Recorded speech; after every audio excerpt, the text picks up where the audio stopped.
यहां से व्हाइट। तो बच्चों एक्चुअली में बात क्या है, अभी तो आपको दोनों आंसर सही लग रहे होंगे, लेकिन जरा सेकंड वाले ऑप्शन को अगर आप देखें तो यहां पर नाइट्रोजन के साथ सल्फर भी प्रेजेंट है, और जब नाइट्रोजन के साथ सल्फर भी प्रेजेंट होता है तो FeSO4 डालने पर हमें फेरिक थायोसाइनेट का ब्लड रेड कलर मिल जाता है। हाँ, तो यहां पर ब्लड रेड कलर मिलने की भी पॉसिबिलिटी है, जबकि यहां पर सिर्फ और सिर्फ प्रूसियन ब्लू कलर मिलने की पॉसिबिलिटी है। इसलिए हम लोग टिक क्या करेंगे, fourth is the right answer. I hope आप समझ पा रहे हैं। एक्चुअली बच्चों क्या होता है, जब ऑर्गेनिक कंपाउंड में नाइट्रोजन के साथ सल्फर भी होता है और सोडियम की मात्रा लिमिटेड होती है, लिमिटेड कम अमाउंट में होता है, तो ये और ये, तो बच्चों साइनाइड और सल्फाइड अलग अलग ना जाकर दोनों एक साथ आ जाते हैं in the form of sodium thiocyanate. और जब हम लोग इसमें FeSO4 डालते हैं नाइट्रोजन की टेस्टिंग करने के लिए, तो प्रूसियन ब्लू कलर के स्थान पर हमें ब्लड रेड कलर मिलने लगता है। इसलिए बच्चों the most correct answer must be fourth, right.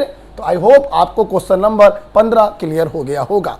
चलिए चलते हैं इसके आगे। बच्चों 15 के बाद आपने हमसे क्वेश्चन नंबर 17 पूछा है, फॉर्मल चार्ज। आपने केमिकल बॉन्डिंग में ये हमसे पढ़ा था कि फॉर्मल चार्ज निकालने का एक फार्मूला होता है वैलेंस इलेक्ट्रॉनों की संख्या minus lone pair of electron plus bond pair of electron divided by 2। Okay, देखिए बेटा मैं यहां पे नंबर डाल दे रहा हूं 1 2 3। आइए चलिए फॉर्मल चार्ज फर्स्ट नाइट्रोजन पे निकालें। नाइट्रोजन फिफ्थ ग्रुप का एलिमेंट है, वैलेंस इलेक्ट्रॉन 5 होते हैं, माइनस लोन पेयर इलेक्ट्रॉन्स हैं 2 और 2 4, प्लस बॉन्ड पेयर इलेक्ट्रॉन है 2 और 2 4 बाई 2। तो 2 2 4, 5 में से 6 घटाएंगे तो -1 आएगा। बच्चों पहला नाइट्रोजन और तीसरा नाइट्रोजन फोटोकॉपी है, तो तीसरे पर भी फॉर्मल चार्ज -1 होगा। आइए दूसरे पे निकालें, वैलेंस इलेक्ट्रॉन तो 5 ही रहेंगे, लोन पेयर है ही नहीं 0, माइनस बॉन्ड पेयर 4 बॉन्ड बनाए हैं तो 4 दूनी 8 बाई 2 प्लस 1 आएगा। तो -1 प्लस 1 और -1, -1 प्लस 1 और -1, so second is the right answer. Okay next बेटा क्वेश्चन नंबर 19। आइए देखते हैं, एनसीईआरटी के लाइन से उठाया गया सवाल है। चलिए देखते हैं, which of the following is correct. Correct बोले तो ट्रू। ओके भाई, the magnitude of hydrogen bond is independent. बच्चों ये गलत हो गया, एनसीईआरटी में साफ साफ लिखा हुआ है कि हाइड्रोजन बॉन्ड का जो मैग्नीट्यूड होता है वो कंपाउंड की फिजिकल स्टेट पर डिपेंड करता है। सॉलिड फेज में हाइड्रोजन बॉन्ड की स्ट्रेंथ सबसे ज्यादा होती है, लिक्विड में उससे कम, और गैसियस फेज में बच्चों सबसे कम होती है। इसलिए इंडिपेंडेंट नहीं डिपेंडेंट होना चाहिए, ये गलत हो गया। Hydrogen bond strength is maximum in solid state, सही बात, and minimum in liquid state, गलत बात। मिनिमम होगा गैसियस स्टेट में, इसलिए दूसरा वाला स्टेटमेंट भी गलत हो गया। Intermolecular hydrogen bonding present in water, ammonia and acetic acid, बिल्कुल सही बात है। आइए एक दो दिखा दे रहे हैं। Water HOH with 2 lone pair of course, दूसरा वाटर विद 2 लोन पेयर, और आप देखिए इनके बीच में इंटरमॉलिक्यूलर हाइड्रोजन बॉन्डिंग होगा। ऐसी बच्चों अमोनिया के बीच में होगा। एसिटिक एसिड, ये तो बहुत ही पॉपुलर केस है, ये इंटरमॉलिक्यूलर हाइड्रोजन बॉन्डिंग के कारण डायमेरिक फॉर्म में पाया जाता है in non polar solvent, if you remember. तो ये देखिए इंटरमॉलिक्यूलर हाइड्रोजन बॉन्डिंग होगा, बिल्कुल सही लिखा हुआ है, तो ये भी ट्रू हो गया। The magnitude of hydrogen bond depends on physical state, बिल्कुल सही बात है, ये ट्रू हो गया। Intramolecular hydrogen bonding is present in orthonitrophenol, orthosalicylaldehyde and orthosalicylic acid। बिल्कुल सही बात है। मैं कोई एक दिखा दे रहा हूं, चलिए सैलिसिलडिहाइड दिखा दे रहा हूं। ये बेंजल्डिहाइड है और ये ऑर्थो पे लगा है OH, दिस इज कॉल्ड सैलिसिलडिहाइड। और ये देखिए इनके बीच में इंट्रामोलिकुलर हाइड्रोजन बॉन्डिंग हो रही है। बच्चों इंटर का मतलब होता है दो मॉलिक्यूल के बीच में हाइड्रोजन बॉन्ड, और इंट्रा का मतलब होता है एक ही मॉलिक्यूल के अंदर। इसलिए ये वाला स्टेटमेंट भी बच्चों क्या है, ट्रू। हमें ट्रू ढूंढने थे तो third, fourth and fifth true है, third, fourth and fifth true है, so third is the right answer. Okay, चलिए चलते हैं अगले क्वेश्चन की तरफ। 19 के बाद आपने क्वेश्चन नंबर 20 पूछा है। आइए बेटा, क्वेश्चन नंबर 20 में पीवी वर्सेस पी ग्राफ दिया गया है। देखिएगा, तो इधर छोड़ दीजिए इसको। बच्चों आइडियल गैस की अगर 1 मोल की इक्वेशन लिखें तो PV equal to 1 RT। Temperature बच्चों सभी में कांस्टेंट रखा है, तो if temperature is keeping constant then PV is equal to constant for ideal gas। तो बच्चों अगर मैं आइडियल गैस के लिए PV versus P graph plot करूं तो PV चूंकि कांस्टेंट है तो एक स्ट्रेट लाइन आएगी parallel to x axis. This is for ideal gas. लेकिन मेरे भाई आइडियल तो कुछ होता ही नहीं है। हमारे चारों तरफ तो जो कुछ भी है वो रियल होता है, जिनमें फोर्स ऑफ अट्रैक्शन पाया जाता है। इसीलिए रियल गैसें आइडियल गैस से डेविएशन शो करती हैं। जितना ज्यादा फोर्स ऑफ अट्रैक्शन होगा उतना ज्यादा डेविएशन शो करेंगी। ये आइडियल गैस की लाइन है, Z इक्वल टू 1 होता है, इसके नीचे Z is less than 1 negative deviation, और इसके ऊपर Z is more then 1 positive deviation. तो जितनी भी गैसें होती हैं रियल गैसें, उनका जब कर्व प्लॉट करते हैं तो पहले नेगेटिव और फिर पॉजिटिव डेविएशन शो करते हैं। दो गैसें ऐसी होती हैं, हाइड्रोजन और हीलियम, जो हमेशा पॉजिटिव डेविएशन शो करती हैं, प्रेशर लो हो या हाई हो। इनके अलावा जो भी गैसें होती हैं लो प्रेशर पर नेगेटिव डेविएशन शो करती हैं और हाई प्रेशर पर पॉजिटिव डेविएशन शो करती है। अब सवाल यह है कि भाई हाइड्रोजन हीलियम तो क्लियर हो गया, CH4 और CO में कौन सी किसकी लाइन है? तो वेरी सिंपल, डेविएशन कम तो force of attraction come, ideal gas से डेविएशन ज्यादा तो फोर्स ऑफ अट्रैक्शन ज्यादा। मेरे भाई CH4 पॉलीएटॉमिक है, फोर्स ऑफ अट्रैक्शन ज्यादा होगा, डेविएशन ज्यादा होगा। तो ये अगर CH4 होगा तो ये कार्बन मोनोऑक्साइड होगा। कौन सा सही आंसर है? हाइड्रोजन हीलियम तो सही है, लेकिन यहां पे मामला गलत हो गया। आप देखिए यहां पे मामला उल्टा हो गया। यहां पर देखिए COCH4 तो सही है, लेकिन यहां पर मामला गलत हो गया और आगे जाना पड़ेगा। इसको आप लिखना चाहे लिख सकते हैं। आप जरा ये देखिए बेटा, तीसरा वाला ग्राफ बिल्कुल सही लग रहा है। हाइड्रोजन ऊपर हीलियम नीचे, दोनों शो करेंगे positive at all condition of pressure. CO में लेस डेविएशन, CH4 में ज्यादा डेविएशन। बिल्कुल सही है, the right answer is third. Okay, NCERT के ग्राफ था बेटा, ये हमने उठा के आपको दिया था। बच्चों लगे आज मैं आपको यहां पे बताना चाहूंगा कि रियल गैसेस में फोर्स ऑफ अट्रैक्शन होने के कारण ये आइडियल गैस से डेविएशन शो करते हैं। एक बहुत ही अच्छा पॉइंट NCERT में लिखा हुआ है, real gases do not follow Boyle's Charles and Avogadro law।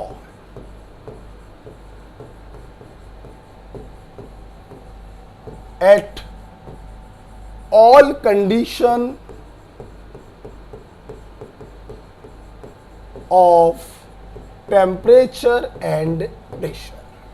तो ये पॉइंट भी आप उसमें नोट कर सकते हैं।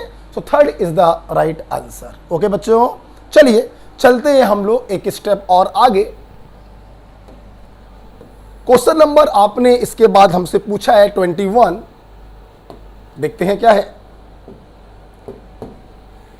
How many statement are correct. 4 statement दिए, कितने स्टेटमेंट सही हैं। इन्होंने ये नहीं पूछा कौन कौन से सही है, इन्होंने पूछा कितने सही हैं। तो आइए देखते हैं। Electrostatic force that hold two opposite ions is included in intermolecular force of attraction. बिल्कुल गलत बात। इंटरमॉलिक्यूलर जो फोर्स होते हैं बच्चों, जो 2 पार्टिकल के बीच में लगते हैं, ये अट्रैक्टिव हो सकते हैं, ये रिपल्सिव हो सकते हैं, लेकिन इलेक्ट्रोस्टैटिक फोर्स और कोवेलेंट बॉन्ड इंटरमॉलिक्यूलर फोर्स में काउंट नहीं किए जाते हैं। मैं ये पॉइंट लिखना चाहूंगा,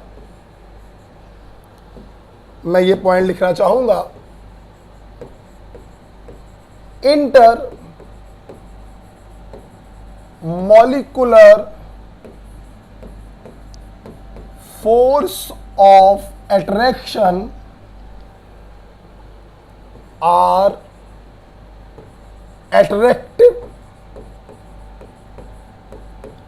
और रिपल्सिव फोर्स।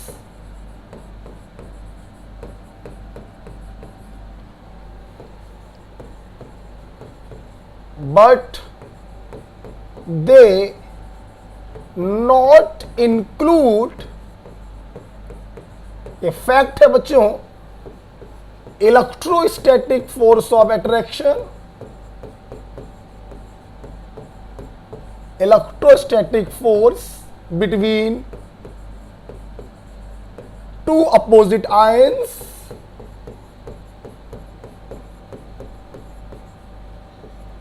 और दूसरा कोवेलेंट बॉन्ड।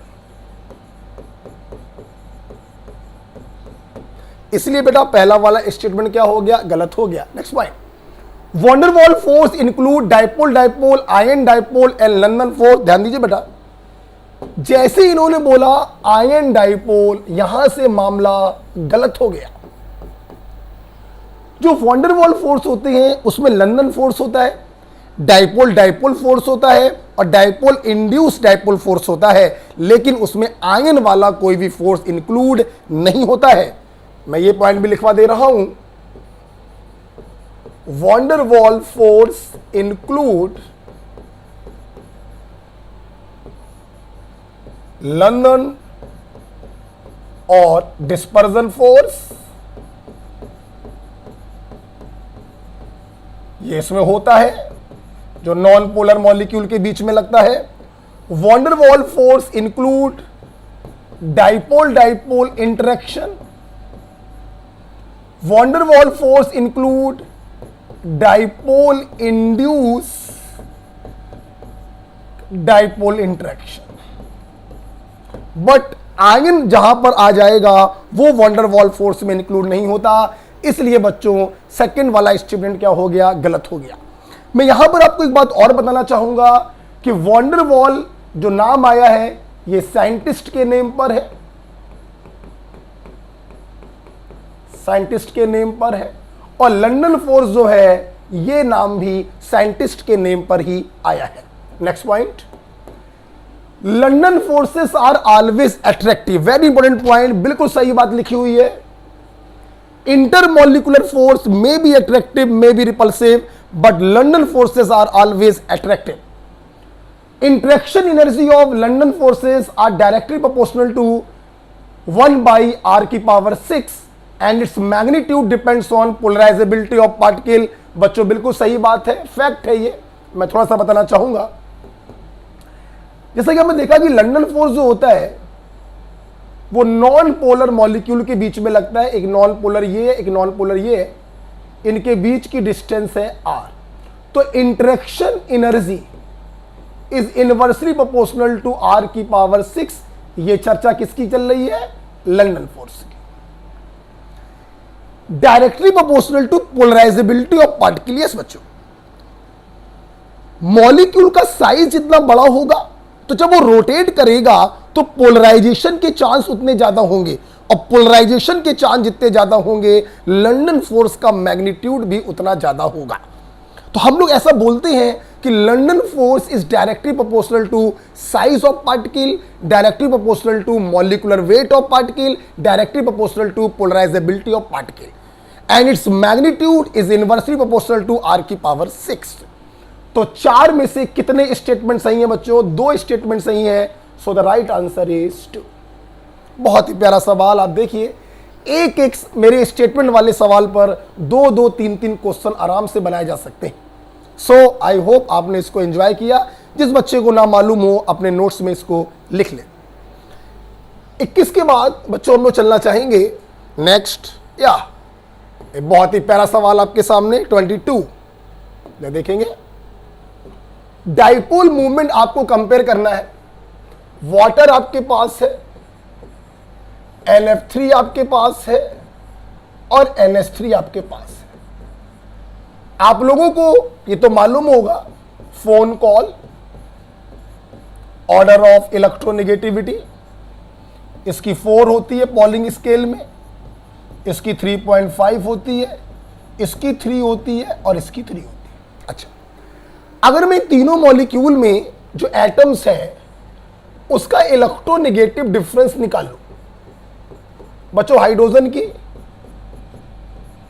बहुत कम होती है, लगभग 2.1। तो ऑक्सीजन और हाइड्रोजन का जो डिफरेंस आएगा आप ध्यान से देखिए 1.4 आएगा। नाइट्रोजन और फ्लोरीन का जो डिफरेंस होगा ये 1 के अप्रोक्स आएगा। और नाइट्रोजन अमोनिया का जो हाइड्रोजन का जो डिफरेंस होगा वो 0.9 आएगा। तो इसमें कोई शक नहीं है कि वाटर का डाइपोल मूवमेंट NF3 और NH3 से ज्यादा होगा, क्योंकि इलेक्ट्रोनेगेटिव डिफरेंस जितना ज्यादा, पॉजिटिव नेगेटिव चार्ज आएगा उतना ज्यादा, डाइपोल मूवमेंट होगा उतना ज्यादा।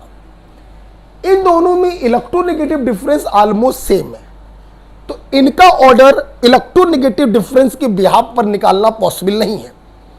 और जब इलेक्ट्रोनेगेटिव बिहाफ पर नहीं निकाल पाते हैं तो क्या करते हैं? स्ट्रक्चर बनाकर बॉन्ड मूवमेंट की डायरेक्शन चेक करते हैं। आप देखिए NF3 भी पिरामिडल है विद 1 लोन पेयर और NH3 भी पिरामिडल है विद 1 लोन पेयर। आइए देखते हैं बॉन्ड मूवमेंट की डायरेक्शन क्या है। +2-। फ्लोरीन ज्यादा इलेक्ट्रोनेगेटिव है, +2-, +2-, +2-। इलेक्ट्रॉन हमेशा नेगेटिव होते हैं, किसी के भी रेस्पेक्ट में देखेंगे हमेशा नेगेटिव होते हैं। तो प्लस यहां नाइट्रोजन है और minus electron. 3 bond movement add हो रहे हैं, चौथा वाला सब्सट्रैक्ट हो रहा है। यहां देखिए हाइड्रोजन की तुलना में नाइट्रोजन की इलेक्ट्रोनेगेटिविटी ज्यादा है, इस पे पार्शियल पॉजिटिव होगा, इस पे नेगेटिव होगा। तो +2-, +2-, +2-। इलेक्ट्रॉन आर ऑलवेज नेगेटिव, चाहे किसी के रेस्पेक्ट में देखे जाए, +2-। चारों के चारों बॉन्ड मूवमेंट जो है वो ऐड हो रहे हैं, तो अमोनिया का जो डाइपोल मूवमेंट होता है वो NF3 से ज्यादा होता है। तो आप देखिए 1.85, 0.23 और 1.47 में, तो वाटर का अगर आप मानते हैं सबसे ज्यादा 1.85, अमोनिया का सेकंड नंबर पे आएगा 1.47 और NF3 का सबसे कम आएगा 0.23। तो आइए देखिए तो सबसे पहले लिखना है NF3 का। NF3 कितना है? 0.23। फिर लिखना है वाटर का है 1.85। So the right answer is dear 4। Okay, तो बहुत ही अच्छा सवाल था, ध्यान रखिएगा। इलेक्ट्रोनेगेटिव डिफरेंस पर पहले देखते हैं, और जब डिफरेंस ऑलमोस्ट बराबर होता है तो स्ट्रक्चर बनाकर बॉन्ड मूवमेंट की डायरेक्शन चेक करते हैं। राइट, इसके बाद चलते हैं अगले सवाल की तरफ। आपने सवाल नंबर हमसे 24 पूछा है, देखते हैं। How many statement are not incorrect? क्या बात, इनकरेक्ट मतलब गलत, नॉट मतलब नहीं।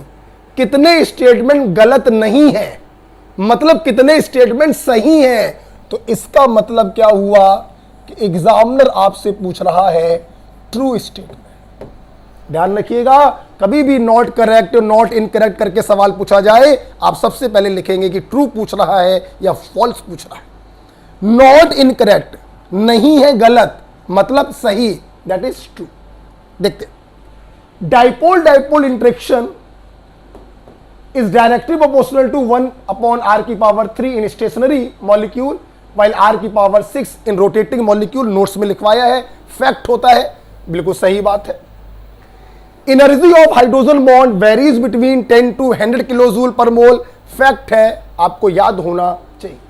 अब आप दिल पे याद रख के बताना बच्चों, क्या मेरे इस एक सवाल पर नीट के 4 सवाल नहीं बन जाएंगे? इसीलिए मैंने कहा था परेशान मत होना, ये पेपर 75 मिनट का था। सर आपने फिर ऐसी बदतमीजी क्यों करी कि 4 स्टेटमेंट बना के क्वेश्चन बना दिया? बेटा मेरी मजबूरी थी, मुझे 45 क्वेश्चन में सब समेटना था। तो ये कोई नीट का पेपर नहीं है ना, ये कोचिंग का पेपर है। हम लोग यहाँ पे अपनी प्रैक्टिस करेंगे और अधिक से अधिक चीजों की जानकारी लेंगे, ठीक है? सही है। Energy of a body arising due to motion of its atom और molecule is called thermal energy, बिल्कुल सही बात। ये थर्मल एनर्जी की डेफिनेशन होती है, true.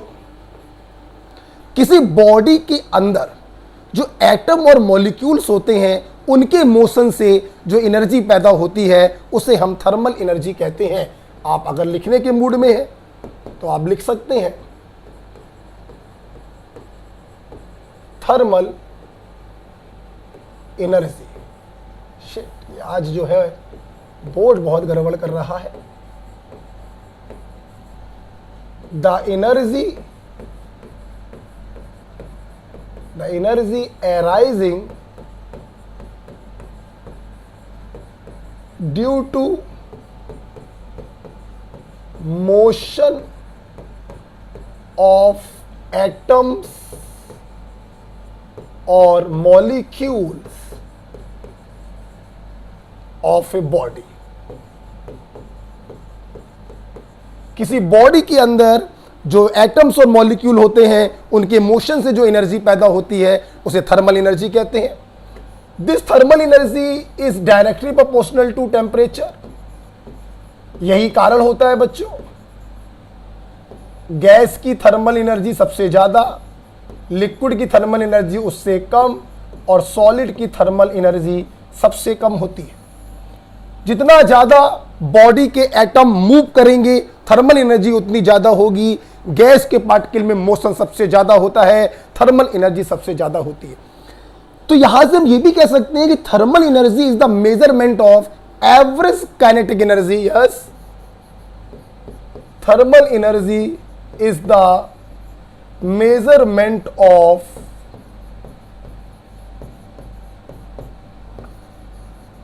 Average kinetic energy, right.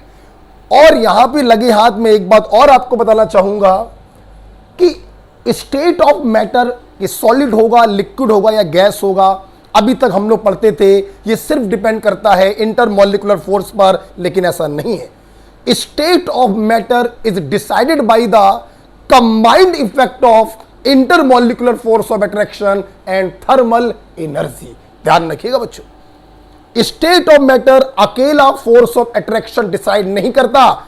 State of matter is decided by combo effect of thermal energy and intermolecular force of attraction. यहां पे आप लिख सकते हैं 4th पॉइंट। ओके, तो यही पॉइंट है, thermal energy is the measurement of average kinetic energy of matter. बिल्कुल सही है मेरे भाई, चारों के चारों पॉइंट ट्रू है। आंसर क्या होगा?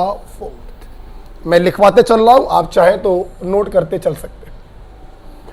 ओके, तो what is thermal energy? Body के अंदर जो एटम और मॉलिक्यूल होते हैं उनके मूवमेंट से जो एनर्जी पैदा होती है उसे थर्मल एनर्जी कहते हैं। It is the measurement of average kinetic energy of molecules और atoms. It is directly proportional to temperature, gas की सबसे ज्यादा, सॉलिड की सबसे कम। And state of matter is decided by combo effect of thermal energy and intermolecular force of attraction, right. इसके बाद बच्चों आपने हमसे क्वेश्चन पूछा है, बच्चों आप देख रहे हैं कैसे मैं सवाल आपको बता रहा हूं। थोड़ा सा दुर्भाग्य है, कोरोना के कारण मैं क्लास में रिवीजन नहीं करा पाया, अदरवाइज वो अलग ही बूम होता हमारा और आपका, दोनों लोगों का मिलकर। खैर, मैं क्वेश्चन के द्वारा कोशिश कर रहा हूं अधिक से अधिक चीजें मैं कवर कर सकूं। Select the incorrect statement. Again बच्चों बताइए, इनकरेक्ट का मतलब क्या हुआ? गलत, गलत का मतलब फॉल्स। हमें फॉल्स ढूंढना है। 3 state of matter are the result of balance between intermolecular force and thermal energy of molecule. बिल्कुल ट्रू, मैंने अभी बताया। गैस की थर्मल एनर्जी सबसे ज्यादा, लिक्विड की सबसे कम। True. A gas can be easily liquefied if it is compressed at higher temperature. गलत, गलत बच्चों। अब मैं सोचो ना, हम लोग जब किसी गैस को लिक्विफाई करते हैं तो high pressure and low temperature. For liquefaction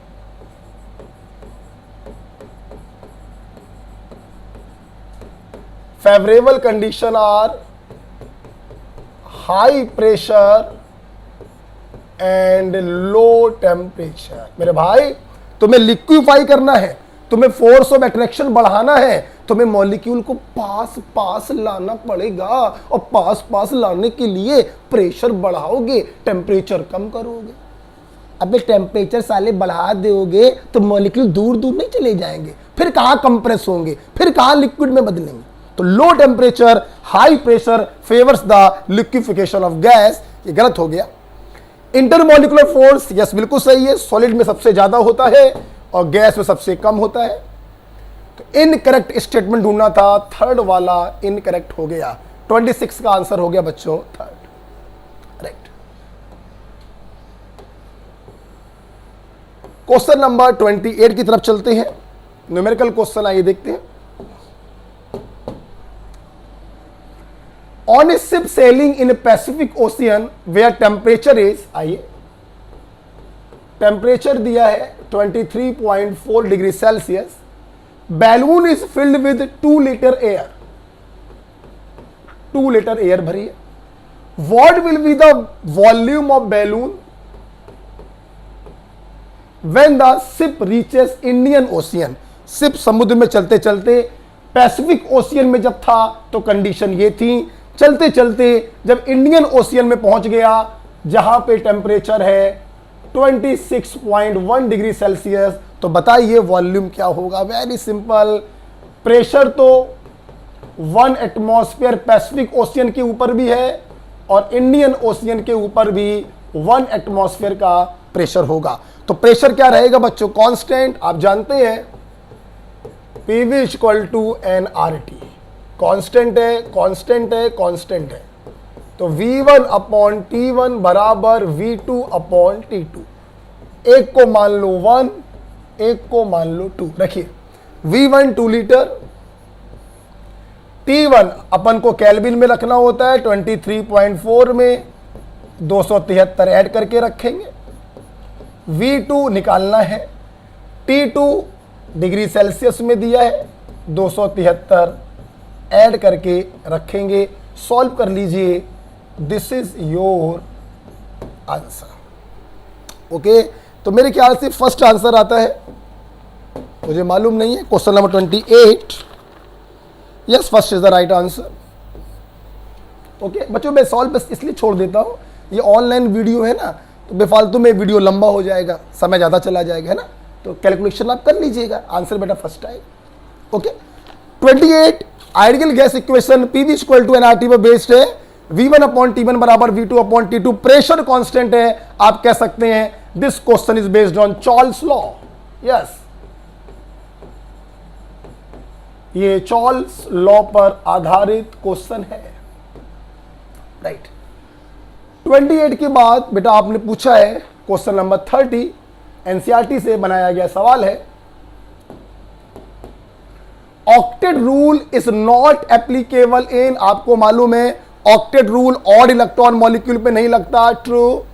super octet molecule जिनके वैलेंस शेल में 8 से ज्यादा इलेक्ट्रॉन होते हैं उन्हें हाइपर वैलेंट मॉलिक्यूल या सुपर ऑक्टेट मॉलिक्यूल कहते हैं, उन पर भी ऑक्टेट थ्योरी काम नहीं करती है। जिनके पास 8 से कम इलेक्ट्रॉन होते हैं उन पर भी ऑक्टेट थ्योरी काम नहीं करती है। Next point, octet theory stability of molecule के बारे में कोई जानकारी नहीं देता। ऑक्टेट थ्योरी शेप या स्ट्रक्चर ऑफ मॉलिक्यूल के बारे में कोई जानकारी नहीं देता। यही तो इसके ड्रॉबैक थे जिसके लिए हमें पढ़नी पड़ती है valence bond theory and VSEPR theory. तो ये वाला पॉइंट भी सही है। For the explanation of relative stability of molecule नहीं बता पाता। For the explanation of shape of molecule नहीं बता पाता। तो सारे स्टेटमेंट सही हैं, इनमें से कहीं पर भी ऑक्टेट रूल अप्लाई नहीं होता है। तो 1 2 3 4 and 5 second is the right answer. Right बच्चों, ये सब आपको मैंने पढ़ाया है, क्लास में खूब बताया है।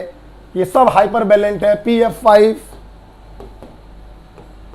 1 2 3 4 5 वैलेंस सेल में 5 इलेक्ट्रॉन होते हैं। पांचों का यूज कर लिया तो 5 दूनी 10 इलेक्ट्रॉन हाइपरवैलेंट हो गया। यहां पर आ जाइए BeS2, बेरिलियम के पास 2 इलेक्ट्रॉन होते हैं, दोनों का शेयरिंग कर लिया, फिर भी 4 इलेक्ट्रॉन हो पाए, हाइपोवैलेंट मॉलिक्यूल। राइट, और इलेक्ट्रॉन मॉलिक्यूल आपको मालूम है N 5 इलेक्ट्रॉन होते हैं, 2 यहां चले गए, 2 यहां चले गए, बचा 1 का मतलब होता है ऑड इलेक्ट्रॉन मॉलिक्यूल। हाइब्रिडाइजेशन क्या होता है? sp2। बहुत सारी बातें हैं वो आपको मालूम है। फिलहाल ये क्वेश्चन खत्म होता है। राइट, 30 के बाद बच्चों चलते हैं क्वेश्चन नंबर 33 की तरफ। आइए, ठीक है। चल, an open vessel containing air at 292 kelvin. Open vessel है, इसमें एयर है, टेम्परेचर है 292 kelvin, volume of course V ही होगा। वाज कूल्ड, हमने इसको ठंडा किया। जब ठंडा करेंगे वॉल्यूम तो V रहेगा। अब मॉलिक्यूल पास पास आ जाएंगे, तो पास पास आने से क्या होगा कि जो एयर पहले इस पूरे में फैली थी वो थोड़ा पास पास आ गई, तो थोड़ा सा एयर का अमाउंट अंदर बढ़ जाएगा। हाई टेम्परेचर पर मान लो इसके अंदर N मोल गैस के थे, टेम्परेचर आपने कम किया, गैस के मॉलिक्यूल पास पास आ गए, बर्तन में गैस का अमाउंट बढ़ गया। इन्होंने बताया 25% अमाउंट बढ़ गया, तो यहां पे हो गए N प्लस N का 25%, दैट इज 1.25 मोल्स। राइट, तो ये कंडीशन 1 आपकी है, ये कंडीशन 2 है।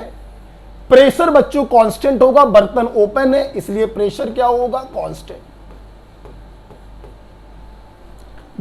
सवाल में कोई दम नहीं।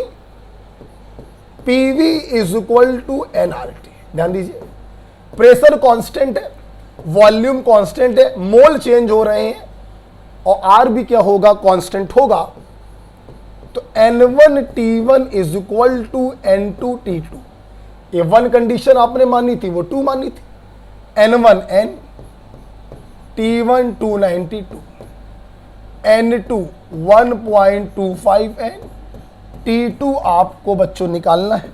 सॉल्व करिए, N से N कट गया तो T2 की वैल्यू आ गई 292 divided by 1.25 kelvin. This is your answer. जो भी मैच कर जाए लगा दीजिए, 292 से कम ही आएगा। 33 का आंसर आ रहा है first is the right answer. तो बहुत ही सिंपल क्वेश्चन होते हैं, एक्सपेल्ड आउट केस हो या कूलिंग करने के बाद अमाउंट को बढ़ाया जाए। 2 केस बनते हैं, गर्म करोगे अमाउंट कम हो जाएगा, मोल कम हो जाएंगे क्योंकि गैस बाहर चली जाएगी। ठंडा करोगे गैस बढ़ जाएगी, अमाउंट बढ़ जाएगा। 2 ही केस बनते हैं। ठीक है, चलिए question number 36। In the following given molecule which contain only pi bond. हाँ, वैसे तो हम लोग जानते हैं कि पाई बॉन्ड का इंडिपेंडेंट एग्जिस्टेंस नहीं होता, लेकिन दो केस ऐसे हैं जहां पर पाई बॉन्ड अकेले पाया जाता है, वहां पे सिग्मा बॉन्ड होता ही नहीं है। हाँ देखिए, वो दो केस होते हैं, only pi bond, only pi bond containing molecule B2 and C2। B2 और C2 दो ऐसे मॉलिक्यूल है, इसके अंदर सिर्फ एक पाई बॉन्ड होता है और इसके अंदर सिर्फ दो पाई बॉन्ड होते हैं, इनके पास सिग्मा बॉन्ड नहीं होते। B2 के पास अगर इलेक्ट्रॉन निकालें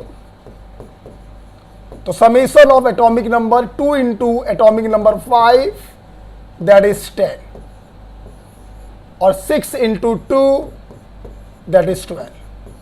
तो देखो बच्चों, आप चाहे B2 और C2 से याद रखें या आप ऐसे भी याद रखें, हर वो मॉलिक्यूल डायटोमिक, हर वो डायटोमिक मॉलिक्यूल जिसके पास 10 इलेक्ट्रॉन होते हैं या 12 इलेक्ट्रॉन होते हैं, उसके पास सिर्फ पाई बॉन्ड ही उपस्थित होते हैं। तो B2 C2 के अलावा अगर आप ध्यान से देखें तो N2 प्लस 2 इंटू 7 माइनस 2 कर दीजिए, तो इसके पास 12 इलेक्ट्रॉन है, इसलिए it is equivalent to C2, तो इसके पास भी दो पाई बॉन्ड होंगे। 8 दूनी 16 बेकार हो गया, 8 दूनी 16 में से गया 15 बेकार हो गया। इसे राइट आंसर होगा B2 C2 and N2 plus 2। Second is the right answer. तो 10 इलेक्ट्रॉन या 12 इलेक्ट्रॉन वाले जो डायटोमिक मॉलिक्यूल या आयंस होते हैं, उनके पास सिर्फ पाई बॉन्ड होते हैं। 10 वालों के पास 1 और 12 वालों के पास 2। ओके, इसके बाद बच्चों आपने पूछा है क्वेश्चन नंबर 37। आइए देखते हैं, which of following is not characteristic of gas. आइए देखते हैं, the gases have slightly lower density. गलत हो गया, स्लाइटली नहीं बच्चों, मच लोअर डेंसिटी। अबे गैस, हम लोग चलते फिरते हैं, हवा चलती है, हवा के थपेड़े हम लोग के चेहरे पे पड़ते हैं तो क्या खून निकल आता है? बे नहीं निकलता है ना, क्योंकि एयर बहुत ही लाइट होता है, डेंसिटी ऑलमोस्ट जीरो। क्योंकि सॉलिड और लिक्विड भारी होते हैं, फेंक के मारोगे खून कच्चल हो जाएगा। तो स्लाइटली लोअर नहीं, मच लोअर से गलत हो गया। Gases are low compressible. अरे मेरे भैया, गैसेस आर हाईली कंप्रेसिबल। गैसों को दबाया जा सकता है। Liquid and solid are less compressible. Solid तो लगभग अनकंप्रेसिबल। तो गैसेस आर हाईली कंप्रेसिबल होती हैं, लो कंप्रेसिबल लिखा है, गलत हो गया। Gases exert pressure equally in all direction. बिल्कुल सही बात है बच्चों। आप जानते हैं, अगर किसी बर्तन में हम गैस को भर दें तो गैस जितना प्रेशर लेफ्ट वॉल पे डालेगी, उतना ही प्रेशर राइट वॉल पे डालेगी, उतना ही प्रेशर ऊपर वाली वॉल पे डालेगी, उतना ही प्रेशर नीचे वाली वॉल पे डालेगी। अगर कोई गैस इसके अंदर भरी है, इक्वली प्रेशर डालती है, राइट? तो ट्रू है। गैसेस मिक्सचर, मिक्सचर नहीं होना चाहिए बच्चों, यहां पे मिक्स, तो सही कर लीजिएगा। Gases mix evenly and completely in all proportion with mechanical air. थोड़ा सा बच्चों इस सवाल में करेक्शन था, विद नहीं था, एक्चुअली विदाउट। सॉरी, ये बहुत छोटी सी मिस्टेक, करेक्शन लगाते समय मैं देख नहीं पाया, यहां विदाउट होना चाहिए।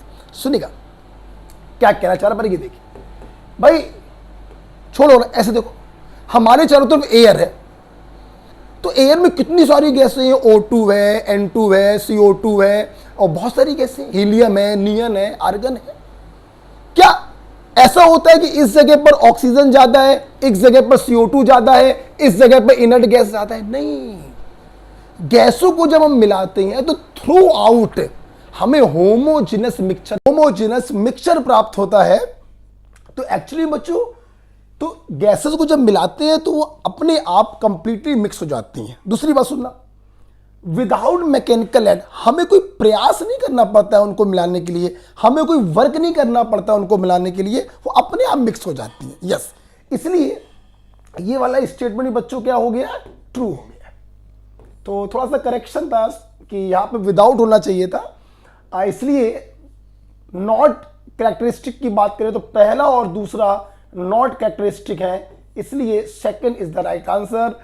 ये क्वेश्चन कॉमन अगर माना जाएगा, बट फिलहाल यहां पे विदाउट कर लीजिएगा। और ये मिक्सचर नहीं था, मिक्स था।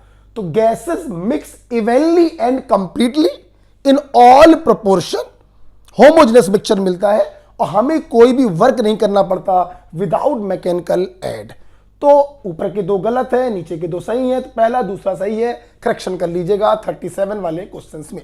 राइट, 37 के बाद बच्चों आपने हमसे क्या पूछा है, 37 के बाद आपने हमसे पूछा है क्वेश्चन नंबर 39। देखते हैं ये क्या है भाई। At 25 degree Celsius and 760 mm Hg pressure, a gas occupies 600 volume. Okay. Temperature है 25 डिग्री सेल्सियस, प्रेशर है 760 mm ऑफ Hg, वॉल्यूम है 600 ml. Okay, what will B it's pressure at A height, क्या प्रेशर होगा अगर हम इसको एक ऐसी ऊंचाई पर ले जाएं जहां पर टेम्परेचर है 10 degree Celsius and volume of gas is 64 ml।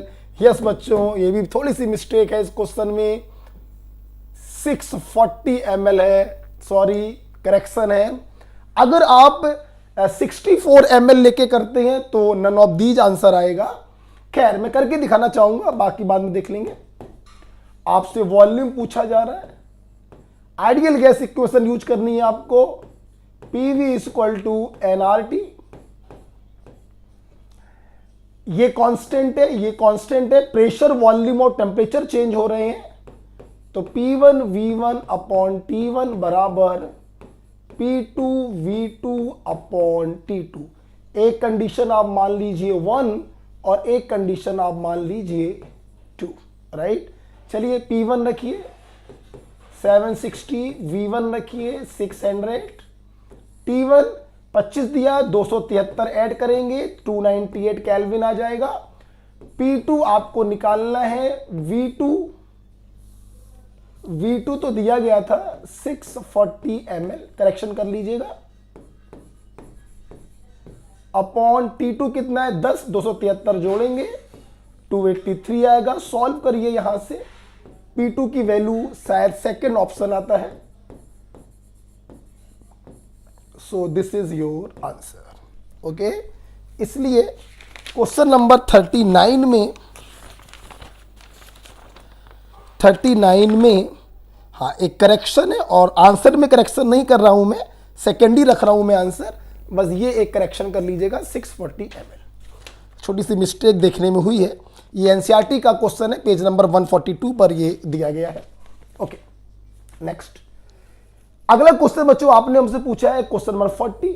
तो 39 में करेक्शन बच्चों हो गया, और इसके पहले वाला क्वेश्चन जो था उसमें करेक्शन हो गया, 37 वाले में करेक्शन हो गया, वहां पे विदाउट कर लीजिएगा। ठीक है, अच्छा, condition for the combination of atomic orbital. Atomic orbital जब कंबाइन करते हैं उसकी क्या कंडीशन, सब आपको मालूम है, पढ़ते हैं।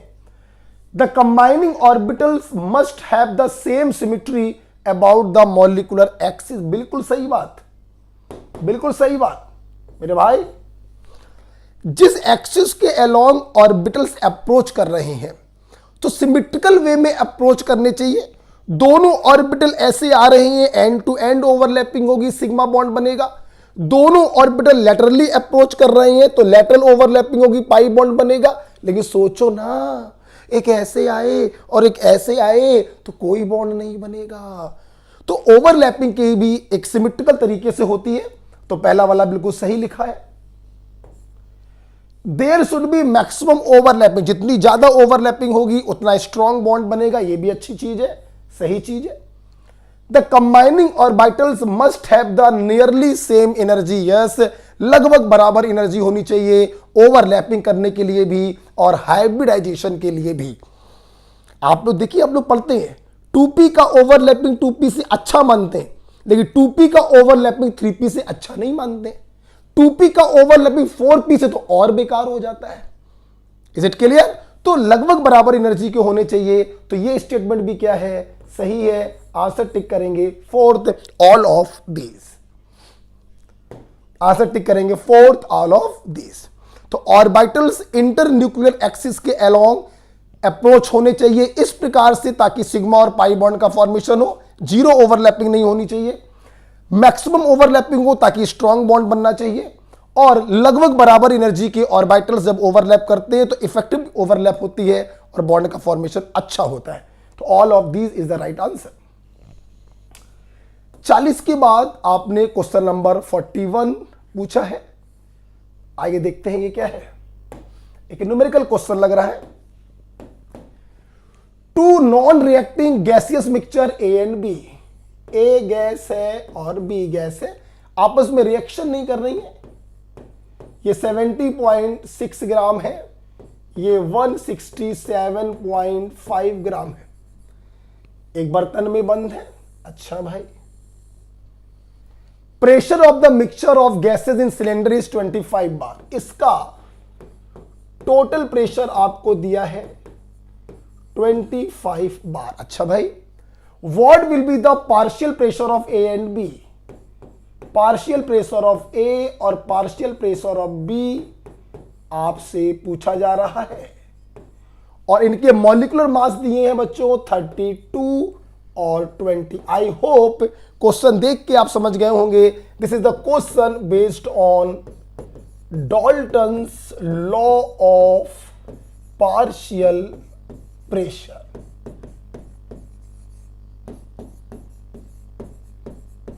देखिए बेटा, देखिए मैंने जो डाटा लिए हैं वो पूरे एनसीईआरटी को उठा लिए, एनसीईआरटी का सवाल है, ठीक है। आपकी नीट में जब ये सवाल आएगा, ऑफ कोर्स आएगा, डाल्टन लॉ बहुत ही इंपॉर्टेंट होता है, डाल्टन लॉ बहुत ही इंपॉर्टेंट होता है, नो डाउट।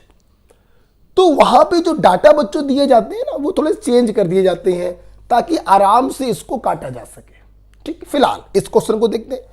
तो डाल्टन लॉ हमसे कहता है जब किसी गैस का पार्शियल प्रेशर निकालना होता है तो कैसे निकालते हैं, उस गैस का mole fraction multiplied by total pressure. Mole fraction कैसे निकालते हैं, उस गैस के मोल बटे total mole into total pressure, right. आइए, अगर मैं गैस ए की बात करूं तो यहां पे आप कर देंगे गैस ए के mole upon total mole, that is Na plus Nb into total pressure. आइए देखते हैं। मोल्स बच्चों आपको नहीं दिए गए तो जाहिर सी बात है आपको दोनों गैसों के मोल सबसे पहले निकालने चाहिए। तो आइए यहां पर मोल्स निकाल लेते हैं पहले। ए का वेट अपॉन उसका मॉलिक्यूलर वेट, और बी के मोल्स आ जाएंगे बी का वेट अपॉन बी का मॉलिक्यूलर वेट। सॉल्व आपको करना है, मैं बता दे रहा हूं कि सॉल्व करने पे ये 2.2 आएगा, और इसका सॉल्व करके मैंने लिख दिया था 8.375, ठीक है। अब देखिए बच्चों, रख दो वैल्यू, रख दो, बस सॉल्व हो गया। तो moles of A 2.2 upon total moles into total pressure, ये बच्चों ए का आ गया। आप सॉल्व करेंगे तो ए का पार्शियल प्रेशर आता है 5.25। बच्चों मैं कैलकुलेशन में समय बर्बाद नहीं कर रहा हूं, राइट। टोटल प्रेशर आपको 25 बार दिया था। टोटल प्रेशर से ए के प्रेशर को आप माइनस कर दीजिए तो बी का प्रेशर आ जाएगा, मैं यहां पे लिख दे रहा हूं। तो बी का प्रेशर आ जाएगा 25। टोटल प्रेशर से ए के प्रेशर को माइनस कर दीजिए, लगभग 19.7 0.75। सो the right answer is 1। Okay, तो मैंने डाटा जरूर बच्चों एनसीईआरटी के लिए लिए थे। क्वेश्चन बहुत ही सुंदर है, आपके नीट के लिए इंपॉर्टेंट है, बट जब सवाल आएगा तो डाटा आपको ऐसे दिए जाएंगे जो आसानी से कैंसल आउट हो सके। राइट। 41 के बाद आपने क्वेश्चन पूछा है क्वेश्चन नंबर 43। आइए देखते हैं 43 देखते हैं बच्चों। चलिए देखिए, which statement is wrong. Wrong का मतलब फॉल्स, लिख लीजिएगा। SATP आइए, standard ambient temperature and pressure. Temperature इस पे 25 डिग्री सेल्सियस होता है, प्रेशर बच्चों इस पे होता है 1 बार, और molar volume occupied by 1 mole gas is 24.78 litre. STP is standard temperature pressure, 0 degree Celsius temperature, pressure होता है 1 एटमॉस्फेयर, वॉल्यूम होता है 1 मोल का 22.4 litre. This is standard ambient temperature and pressure. Temperature होता है 25 डिग्री सेल्सियस, प्रेशर होता है 1 बार, और 1 मोल का वॉल्यूम होता है 24.78। तो at SATP molar volume of gas is more than STP। बिल्कुल सही बात है, दिस इज ट्रू। हमें सर्च करना है false. Highly compressible state of matter is gas. मैंने बताया था गैस को सबसे ज्यादा दबाया जा सकता है, हाईली कंप्रेसिबल स्टेट होती है, true. Critical temperature of CO2 is 30.98 degree Celsius. Fact है, आपको याद होना चाहिए। Next point, gas below it critical temperature is called liquid. बस यहीं पर मामला गलत हो गया। आइए, क्रिटिकल टेम्परेचर वो मैक्सिमम टेम्परेचर होता है जिसके नीचे किसी भी गैस को प्रेशर डालकर लिक्विफाई किया जा सकता है। फॉर एग्जाम्पल फील करते हैं, मान लीजिए कोई गैस है, मान लीजिए कोई गैस है। आज लाइट ने बड़ा परेशान किया, नेट ने बड़ा परेशान किया, बोर्ड ने भी बड़ा परेशान किया टेस्ट 2 में। मान लीजिए इसका क्रिटिकल टेम्परेचर एग्जांपल के तौर पर 5 डिग्री सेल्सियस। ठीक, अब सुनना, हमें इस गैस को लिक्विफाई करना था। अच्छा, हमने इस गैस को एक बर्तन में भरा और ऊपर से एक मूवेबल पिस्टन लगाया। ठीक, यहां से क्या डालेंगे? प्रेशर। अब सुनना, प्रेशर डालकर इस गैस को लिक्विफाई तभी कर सकते हैं जब सराउंडिंग का टेम्परेचर उसके क्रिटिकल टेम्परेचर से कम हो। मतलब अगर ये प्रेशर तुम 4 डिग्री पे डालोगे तो ये लिक्विफाई होगी, 3 डिग्री पे डालोगे तो ये लिक्विफाई होगी, लेकिन अगर ये प्रेशर 6 डिग्री पर डालोगे तो गैस लिक्विफाई नहीं होगी। तो क्रिटिकल टेम्परेचर वो मैक्सिमम टेम्परेचर होता है जिसके नीचे किसी भी गैस को प्रेशर डालकर लिक्विफाई किया जा सकता है, और तब हम लोग इसको कहते हैं वेपर। क्या कहते हैं? वेपर। तो below its critical temperature gas can be liquefy by applying pressure and now it is called vapour, not liquid. इसलिए यहां पे जो लिखा है कि below critical temperature it is called liquid, no, below critical temperature it is called vapour, इसलिए ये वाला स्टेटमेंट गलत हो गया। तो यही आपका राइट आंसर होगा। तो क्रिटिकल टेम्परेचर वो मैक्सिमम टेम्परेचर होता है जिसके नीचे किसी गैस को प्रेशर डालकर लिक्विफाई किया जा सकता है, और तब हम इसे कहते हैं वेपर। ध्यान रखिए, एनसीईआरटी का लाइन से उठाया गया ये पॉइंट था। अब आप इस क्वेश्चन को जरा देखिए। इस क्वेश्चन पर हम लोग नीट के 4 सवाल बना सकते हैं। सवाल आ जाए, critical temperature of CO2 is फलाना फलाना फलाना फलाना। Right answer is 30.98 degree Celsius. तो बहुत सारे सवाल बनाए जा सकते हैं, इसलिए पेपर थोड़ा सा आपका लेंथी था। ओके, समझ में आ गया क्रिटिकल टेम्परेचर क्या होता है? ओके, इसके बाद बच्चों लास्ट क्वेश्चन है, क्वेश्चन नंबर 45, न्यूमेरिकल क्वेश्चन है, एनसीईआरटी एक्सरसाइज का सवाल है। देखिए, pressure of 1 gram of ideal gas A, gas A है, 1 ग्राम है, 27 डिग्री सेल्सियस पर है, प्रेशर है 2 बार। ये condition number 1। When 2 grams of another gas B is introduced in the same flask, उसी फ्लास्क में हमने गैस B को डाल दिया, तो उसी फ्लास्क का मतलब है वॉल्यूम तो दोनों का फिक्स रहेगा, लेकिन यहां पर ये हो गया 1 + 2 3 ग्राम। टेम्परेचर आपने 27 डिग्री सेल्सियस ही रखा है और प्रेशर कह रहे हैं हो गया है 3 बार। तो बताइए ए एंड बी के मॉलिक्यूलर वेट में क्या रिलेशन हो? कुछ नहीं यार, एक कंडीशन 1 बन गई है, एक कंडीशन 2 बन गई। ठीक, पीवी = nRT आपने यूज किया। देखो वॉल्यूम कांस्टेंट है, हटा दीजिए, टेम्परेचर कांस्टेंट है, हटा दीजिए, आर कांस्टेंट है, हटा दीजिए, इक्वेशन बन गई P1/P2 बराबर N1/N2। रखिए P1 तो P2 3। अब देखना N1, पहली कंडीशन में फ्लास्क में सिर्फ गैस A थी, तो सिर्फ यहां पर A के मोल्स आएंगे, that is weight in gram upon A का molecular weight upon. Second condition में उसी फ्लास्क में 1 ग्राम A है, 2 ग्राम B है, तो दोनों के मोल रखे जाएंगे 1 molecular weight of A plus 2 molecular weight of P। आप सॉल्व कर लीजिए, आपका राइट आंसर आ जाएगा। The answer is second, Mb = 4 Ma।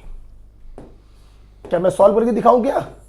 Mb = 4 Ma solve कर लेना, इसको एलसीएम लेके ऊपर जाएगा, क्रिस क्रॉस करेंगे तो Ma और Mb में रिलेशन आ जाएगा, Mb = 4 Ma। तो आई होप आपको ये समझ में आया। पहली कंडीशन क्या है? फ्लास्क में सिर्फ गैस A है। दूसरी कंडीशन क्या है? उसी फ्लास्क में गैस A है और गैस B है। फ्लास्क चूंकि वही है इसलिए वॉल्यूम कांस्टेंट होगा, इसलिए वॉल्यूम कांस्टेंट होगा। टेम्परेचर की कंडीशन वही रखी है इसलिए टेम्परेचर कांस्टेंट होगा। दूसरी कंडीशन में गैस बढ़ गई, अमाउंट बढ़ गया, तो जाहिर सी बात है प्रेशर बढ़ेगा। बिल्कुल, पहले प्रेशर था 2 बार, बाद में हो गया 3 बार। बताइए दोनों गैस के मॉलिक्यूलर वेट में क्या रिलेशन है? PV = nRT। जो चीजें कांस्टेंट है उसको हटा दीजिए, P1/N1 बराबर P2/N2 या P1/P2 बराबर N1/N2। सॉल्व करिए, आंसर आएगा। ध्यान रखिए N1 का मतलब है पहली कंडीशन में moles 1 molecular weight of A, और N2 का मतलब है सेकेंड कंडीशन में मोल 1 Ma प्लस 2 Mb। सॉल्व करेंगे, आपका रिलेशन आ जाएगा ऑन सॉल्विंग Mb = 4 Ma। ठीक है, एलसीएम ले लेना, Ma Mb ऊपर ले जाना, क्रिस क्रॉस करना, सॉल्व हो जाएगा। तो आई होप आपने इस लेक्चर को एंजॉय किया और आपने बहुत सारे डाउट अपने क्लियर करे, बहुत सारे नए पॉइंट आपको मिले, तो आप उसको नोट्स पर लिख लीजिए। ठीक है बच्चों, मिलते हैं हम लोग फिर अगले टेस्ट के डिस्कशन में। मंगलवार को रात को 9:30 से 10:30 के बीच में टेस्ट होगा, जिसका डिस्कशन जो है बुधवार को किया जाएगा। ओके बच्चों, बाय बाय, थैंक यू।